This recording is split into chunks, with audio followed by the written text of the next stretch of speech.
काय धमाकेदार मॅच झाली मित्रांनो. 5वी T20 आहे इंडिया आणि न्यूझीलंडमध्ये. ऑलमोस्ट 500 रन झाल्यात फक्त 40 ओव्हरमध्ये मित्रांनो. एकदम जबरदस्त धमाकेदार T20 झाली. तर कशी ही T20 झाली, कसा इंडियाला विजय मिळवता आला ते आपण या व्हिडिओमध्ये बघूया.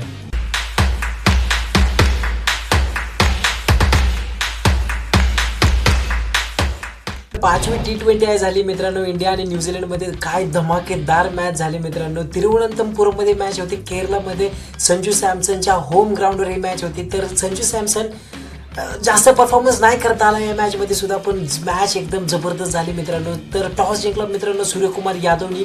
तर टॉस जिंकून मित्रांनो पहिल्यांदा या सिरीजमध्ये बॅटिंग करण्याचा निर्णय घेतला सूर्यकुमार यादवनी. तर ड्यू होता ग्राउंडवर, त्याला सुद्धा माहीत होतं, बट त्याला वाटत होतं की त्याची बॅटिंग वगैरे टेस्ट करावा. या पूर्ण एवढ्या मोठ्या वर्ल्ड कपच्या सामोरे जाण्याच्या आधी आपली बॅटिंग वगैरे टेस्ट करावं. तर त्यांनी तिथे टॉस जिंकून मित्रांनो बॅटिंग करण्याचा निर्णय घेतला. ज्यावेळेस बॅटिंग करायला आली इंडिया मित्रांनो, तर काय सांगू तुम्हाला, संजू सॅमसन परत एकदा आऊट झाला आहे. 5 खूप चान्स दिलेत मित्रांनो. मी त्याला पूर्ण माझ्या व्हिडिओमध्ये, प्रत्येक माझा व्हिडिओ जर तुम्ही मला फॉलो करत असाल तर बघितलं असेल की मी संजू सॅमसनला बॅक करत आलो मित्रांनो. पण आता काय झालं माहिती का मित्रांनो, ईशान किशन म्हणजे त्यांनी त्याचा स्ट्रगल बघा मित्रांनो. 2023 नंतर त्याला इंटरनॅशनल क्रिकेटमध्ये चान्स भेटला. त्याच्यानंतर डोमेस्टिक क्रिकेटमध्ये त्याच्या आधी परफॉर्मन्स दिला. त्याच्यानंतर वर्ल्ड कपच्या आधी त्याला डायरेक्ट स्क्वॉडमध्ये चूज केले. त्याच्या आधी इंटरनॅशनल T20 नाही खेळलेलं मित्रांनो. डायरेक्ट त्याला स्क्वॉडमध्ये सिलेक्ट केले 15 मॅचच्या. त्याच्यानंतर आत्ता या सिरीजमध्ये येऊन ते बी तिलक वर्मा असता मित्रांनो, तर त्याला चान्ससुद्धा भेटला नसता मित्रांनो या सिरीजमध्ये सुद्धा. पण त्याचं लक बघा, तिलक वर्मा इंजर्ड आहे, त्याला चान्स भेटला आणि काय जबरदस्त परफॉर्मन्स करतोय. तर जबरदस्त पहिल्यांदा बॅटिंग करताना बघितलं तुम्ही. परत एकदा संजू सॅमसन लवकर आऊट झाला. लॉकी फर्ग्युसन एकदम फायरवर होता, एकदम जबरदस्त पेसने बॉल टाकत होता. त्यानंतर तुम्ही बघितलं असेल अभिषेक शर्माने सुद्धा थोडेफार रन केले, 30 रन केले मित्रांनो. त्यानंतर बोल्ड झाला मित्रांनो लॉकी फर्ग्युसनकडून. तर जबरदस्त बॉलिंग करताना दिसला लॉकी फर्ग्युसन. त्यानंतर एक जबरदस्त पार्टनरशिप बघायला भेटली मित्रांनो ईशान किशनमध्ये आणि सूर्यकुमार यादवमध्ये. सूर्यकुमार यादव जबरदस्त फॉर्ममध्ये मित्रांनो. मॅन ऑफ द सिरीज सुद्धा भेटलाय त्याला या सिरीजमध्ये. तर T20 वर्ल्ड कपच्या आधीच मित्रांनो जबरदस्त आपला कॅप्टन फॉर्ममध्ये आलेला आहे. तर एकदम जबरदस्त न्यूज आहे ती सुद्धा. पण ईशान किशन मित्रांनो काय बॅटिंग करतोय नंबर 3च्या पोझिशनला. त्याची पहिली मेडन T20 आहे, त्यांनी शतक बनवलेलं, पहिलं शतक बनवलं त्यांनी T20 मध्ये. काय बॅटिंग करत होता, सगळ्यांना मारले. जॅकॉब डफे असू द्या, कायले जेमिसन असू द्या, मिचेल सँटनरला तुम्ही कधी बघितलं मित्रांनो 60 रन खाताना 4 ओव्हरमध्ये.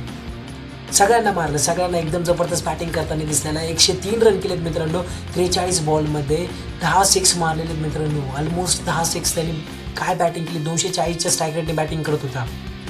तर तुम्ही बघितलं असेल तर स्लो इनिंगची आपली जी स्टार्ट झाली ती स्लो होती. म्हणजे एवढा 272 जाणं इम्पॉसिबल वाटत होतं त्या जिथून स्टार्ट झाली ती मॅच. 6 ओव्हरमध्ये काहीतरी 64 रन स्कोर होता मित्रांनो. त्याच्यानंतर जे मिडल ओव्हर्समध्ये जे त्यांनी फायर वर्क केलं इंडियाने, एकदम जबरदस्त. त्याच्यानंतर तुम्ही बघितलं असेल हार्दिक पांड्याने सुद्धा जबरदस्त बॅटिंग केली मित्रांनो.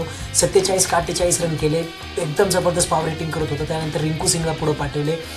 परत एकदा बघितलं तुम्ही तर रिंकू सिंगला पुढं पाठवले शिवम दुबेच्या आधी. तर ठीक आहे, आता काय बोलणार मी तुम्हाला. मागं सांगितलं मागच्या व्हिडिओसुद्धा की शिवम दुबे पुढं आला पाहिजे, पण त्याला परत एकदा मागं ठेवलेले. पण त्यानंतर सुद्धा शिवम दुबेने जी इनिंग संपवली मित्रांनो, 2च बॉल खेळला, 7 रन केले. लास्ट बॉलला डायरेक्ट 9 बॉलला 6 मारला. तर एकदम जबरदस्त बॅटिंग करताना दिसली तुम्हाला. इंडियात 272चा स्कोर केला आहे. म्हणजे T20 आहे मध्ये 20 ओव्हरमध्ये 272चा स्कोर करणं खूप मोठी गोष्ट आहे मित्रांनो. 50 ODI क्रिकेटमध्ये तुम्ही कधी बघत असाल की 260 270पर्यंत स्कोर जातो.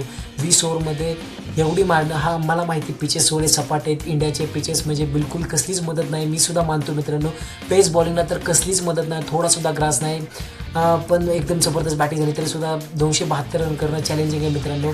पण ते एवढे रन केले. त्याच्यानंतर तुम्ही बघितलं असेल तर ज्यावेळेस न्यूझीलंड बॅटिंगला आली मित्रांनो, तर फिन ॲलन मित्रांनो काय मारत होता. त्याच्या बॅटिंगला असा जर जबरदस्त बॉल लागत होता ना.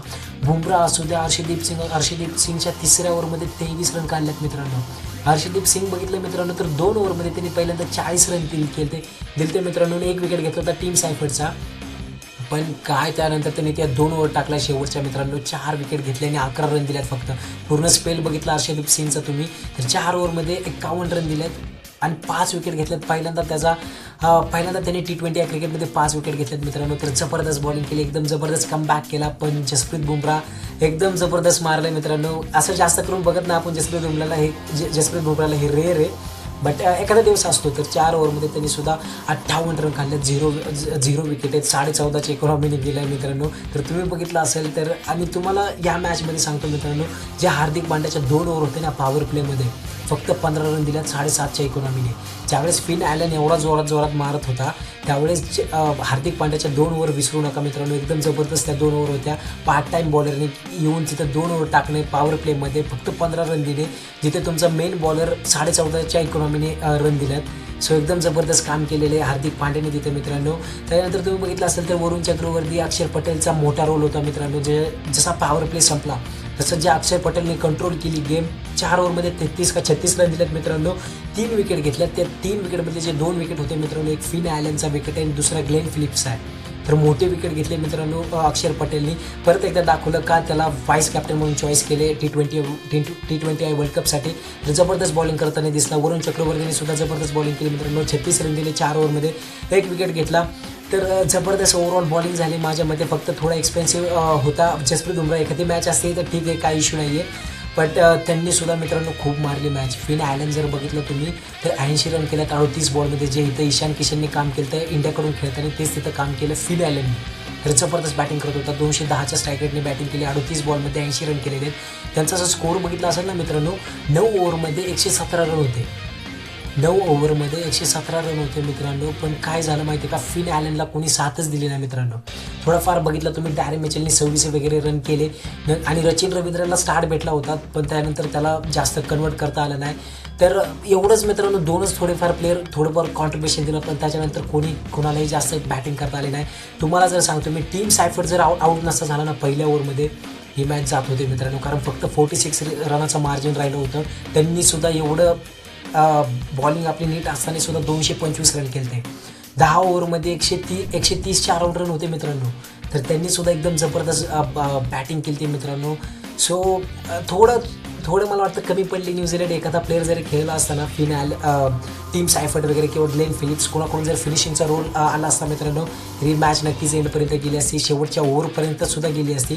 तर दोन्ही टीम जबरदस्त खेळल्या. थोडं लक भेटलं इंडियाला म्हणता येईल की त्यांचा एखादा प्लेअर चालला नाही, तर खूप स्ट्रॉंग मॅच झाली असती. तर सगळं झालं मित्रांनो. मॅन ऑफ द सिरीज याला भेटली आपली सूर्यकुमार यादवला. परत एकदा फॉर्ममध्ये आलेला आहे मित्रांनो. एकदम जबरदस्त सिरीज झाली. सिरीज जिंकली मित्रांनो 4-1नी. तर जबरदस्त विजय मिळवता आला भारताला.